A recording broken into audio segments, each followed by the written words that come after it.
Di era sekarang, tak banyak yang tahu sisi kearifan Karaeng Patinggaluang dari jejak sejarah Kerajaan Makassar.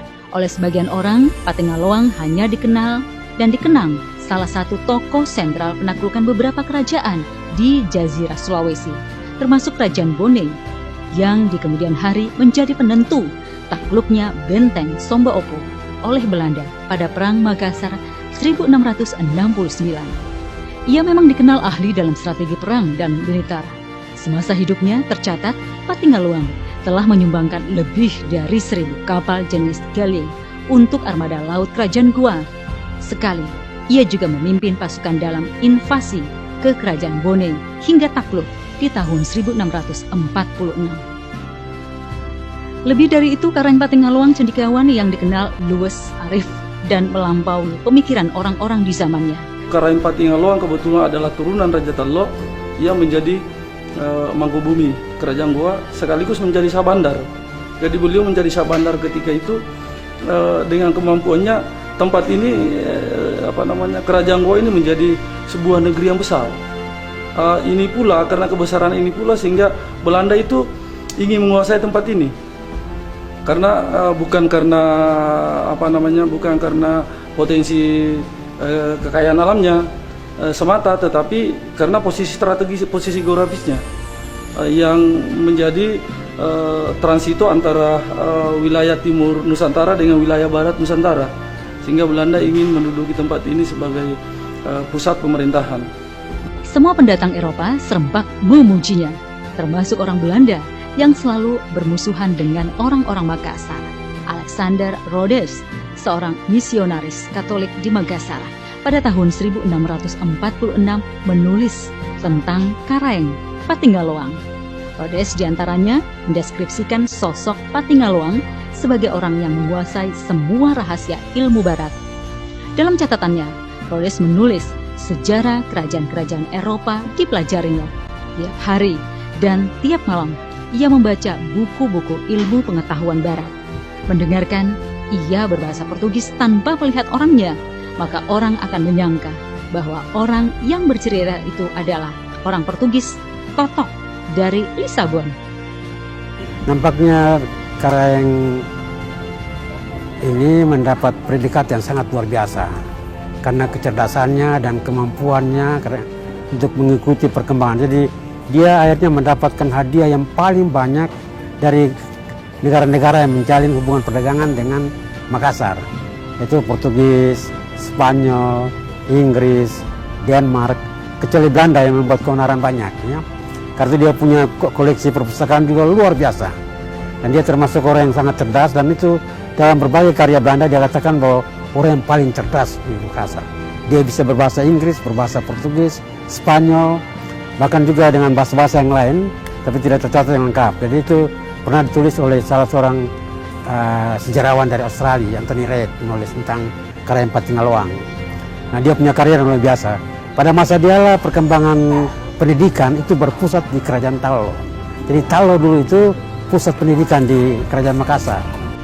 Masa Patinggaluang hidup pada paruh abad 16 hingga 17, bertepatan dengan masa puncak berlangsungnya abad pencerahan di Eropa. Di abad ini lahir sejumlah tokoh pemikir, pembaharu, dan saintis di Barat, sekaliber Martin Luther, Calvin, Copernicus, Kepler, dan Galileo. Dunia astronomi, ilmu pertanian juga mencapai kemajuan di abad ini. Karena itu tak heran bila akhirnya Karaeng Patinggaluang yang jauh di timur ikut terpengaruh. Jos van den Vondel adalah seorang penulis dan dermawan Belanda yang tersohor, adalah satu dari sekian orang Eropa yang memuji Karaeng Patinggaluang. Vondel dianggap sebagai penyair dan dramawan Belanda paling menonjol di abad ke-17. Begitu berjasanya pemerintah Belanda menamakan taman terbesar di Amsterdam dengan namanya Vondelpark. Sebuah patungnya berdiri gagah di bagian utara sebuah taman. Tidak cuma itu, pada uang kertas 5 gulden Belanda dari tahun 1950 sampai di akhir tahun 1990, potret Vondel diabadikan. Kekaguman Vondel tertuang dalam sebuah syair yang ia tulis khusus buat Karaeng Patinggaluang pada sebuah global hadiah VOC untuk Kerajaan Makassar. Vondel menulis begini, bola dunia itu perusahaan Hindia Timur mengirimkannya ke istana Patingaloang Agung yang otaknya menyelidik kemana-mana, menganggap dunia seutuhnya terlalu kecil. Kami berharap tongkat kekuasaannya memanjang dan mencapai kutub yang satu dan yang lain, agar keusuran waktu hanya melapukan tembaga itu, bukan persahabatan kita. Seperti ayahndanya yang amat gemar mempelajari ilmu pengetahuan, Karang Patingaloang pun mewarisi semangat kecendekiawanan. Ia juga sekaligus merupakan sosok seorang ilmuwan. Menurut catatan Alexander Frederick Rhodes, ia menghayati Technical Innovation Europe, dan ia merupakan orang Asia Tenggara pertama yang menyadari pentingnya matematika guna ilmu-ilmu terapan, applied science. Apa yang diungkapkan Rhodes dikuatkan oleh catatan Dennis Lombard, seorang pakar sejarah dalam karya besarnya Nusa Jawa, Silang Budaya. Lombard menggunakan bahwa pada 22 Juli 1644, Karaeng Patingaloang melakukan sebuah transaksi dagang dengan menyerahkan kepada kapten kapal Belanda Aldewater kayu cendana senilai 660 real. Dalam transaksi ini, Karaeng Patingaloang juga menyerahkan satu daftar pesanan barang yang bahkan Belanda pun menyebut pesanan Patingaloang sebagai raritan atau barang langka.